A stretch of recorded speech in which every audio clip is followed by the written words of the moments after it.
I think this building was attractive because it was so open and so dilapidated that it was almost a clean slate. The building was minimally occupied. It was more or less a warehouse building. There was one tenant. There just wasn't a whole lot happening in this area or in the building, really. The building is turn of the century. It was a thresher machine manufacturing company, Advance Rumley.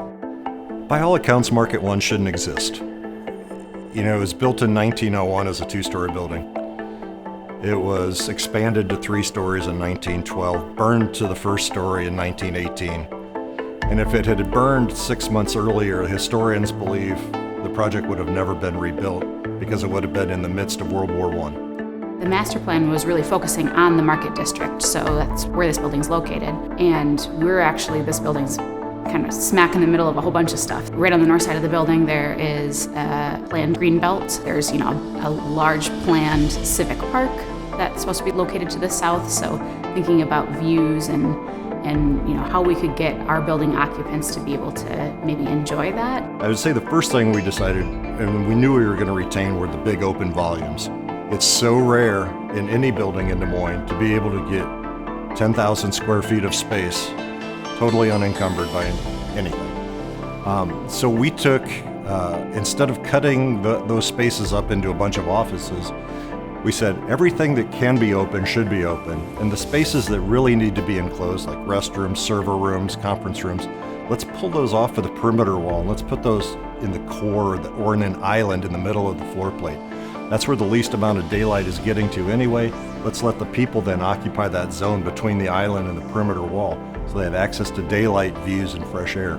There are 2 large sliding doors that are located on the north side. Those were found. One was just kind of hoisted up above ceilings. The other was buried in a newer wall construction. We really wanted to keep those, and they're pretty cool looking. We tried not to cover up anything, including the exterior walls. The exterior walls are brick load-bearing masonry, and the historic guidelines say if you really want our money, you're not going to cover those up. So that really became an energy efficiency issue then too, because there is no thermal resistance in those walls. But yet they were both desirable to save because they provide character. But we just had to learn to deal with them then on a sustainability front, because we knew the cold was going to come through, we knew the heat was going to come through. We had to counteract that. Building is 4 stories now, so originally there was a really large freight elevator and would take all the goods throughout the building. So now instead of that freight elevator, we put the kind of main stair as the first thing you're entering into the building. We decided to use 1/8 inch perforated steel as both the tread and the riser on the stair, so that from a distance you can see through the stair looking up and looking down. Historical tax credits serve a purpose, and the intention is to preserve our history. Let's not bulldoze down buildings and build new. Let's preserve what we have because it's a fabric of who we are, and it adds a richness to our experience and our daily lives. Historic preservation and reuse and sustainability can exist together and actually make each other stronger.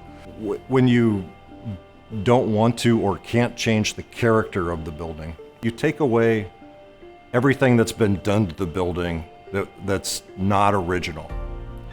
And then you take all of that original material and you say, this is our baseline. And you start adding back then those systems, but in a way that's complementary to the building. Like in terms of air conditioning, we didn't design a system that we had to run ductwork around each floor, because then we would have had to, because of the historic preservation rules, drop ceilings to hide all of that, or build soffits and enclosures around all of that ductwork. So we, with Modus, designed a system that transports all its energy through small diameter piping with fluid. You can carry as much energy in a 1-inch fluid pipe as you can an 18 by 18 inch duct. It's 384 times more efficient. And that's the basis of the mechanical system of the entire building. So it's really about defining each of those systems and then layering it back onto the building. This is the first building in Iowa that set its sights on being net zero and being a renovation. We didn't quite get there in terms of the net zero because the developers decided to finish out the lower basement level during construction, and we couldn't change the mechanical system at that point. But if you look at the math, if that wouldn't have happened, we'd have hit our net zero targets of producing as much energy as we consume. A building can be energy efficient by itself, but when you want to be a net zero building where you offset the energy use by renewable resource, you need to have other systems. And other systems take room, take space. It gave us room for photovoltaic as a renewable resource, where it gave us the opportunity to really consider a net zero, highly efficient building. This was going to be a showpiece for Modis Engineering to show what they could do, not only with a new property, but with a property that's 120 years old and had been neglected for decades. But these guys were developers too, right? So that had to fit and be financially viable as well. And I think that's that marriage of financial viability, environmental viability, and sort of the cultural viability of what makes a really interesting and vibrant place really all sort of came together. You can take an inefficient shell and still come out with a very sustainable and energy efficient building. And that really helps with the whole discussion of historic buildings and still being able to keep them and that they can still add value to all of our future kind of building stock.